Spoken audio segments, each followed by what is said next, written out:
مواعيد يعني مواعيد. احنا الحمد لله لا زلمه يمنا ولا صرنا نبسط خلاط وهذا الخلاط ولد الرجال. إيمان وينها؟ لا يمشي يلا خلاص خالصين بس ما تهدي ويبقى لنا من الموصل. صار لك كم سنة بالمخيم؟ والله 6 سنين وما جينا احنا بهالمكان الحمد لله. لا والله لا من اهل الباغوز الحمد لله لا نعرف الباغوز. وهذا لبسنا من جينا ولبسنا حتى اجباري. تهددنا وقمنا نلبس. والله مطلبنا يطالبون بينا نرجع على بلادنا وبأمان. احنا هسه عنا ميليشيات بمناطقنا الميليشيات الإيرانية وما نقدر نرجع. واحد مذبوح أنا رجعت أخذت عائلتي وما لقيت أمان ورجعت على سوريا. اشهد رب علي من بغداد على مبار عبرت ليجا رجعت على سوري وكنت ساكنه خارج المخيم. بعدين تعاون احنا كنا هذا ولدي مع السلطات الكرديه ورجعونا ليجا قالوا لا تظلون برا امن لكم المخيم وجابوا اهل الباغوز حطوهم معانا.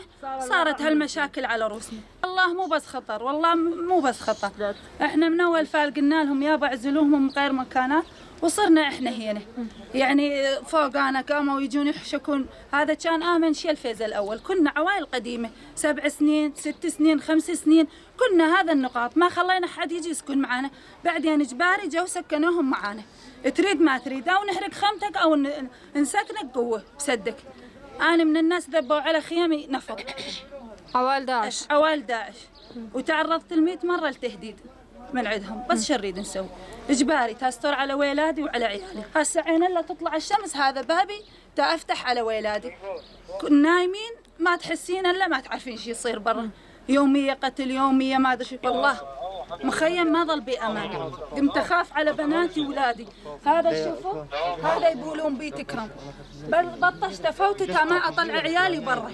ما نقدر نطلع بنوب برا بالليل حد الصبح تطلع شمس تا نطلع. أنا هسه أخاف على أولادي. يعني إحنا القديمين متعرضين لهذا الشيء. العوائل القديمة جاء نتعرض لهذا الشيء. اعتبرونا إحنا ما كنا متعاونين معاهم.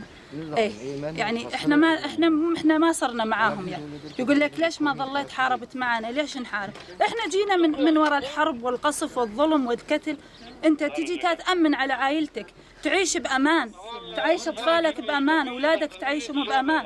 مو تجي تشيل سلاح وتقتل لك هم واحد مسلم. يعني اللي يموتون مو مسلمين هم مسلمين هم فاين حظ هالعالم.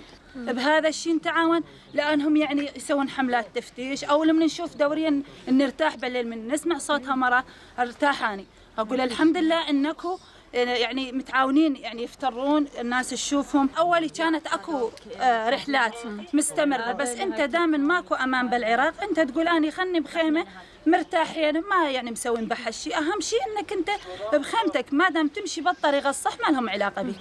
ما يشوفون منك شيء تمشي بطريق مو صحيح تا يجون يأذونك لا.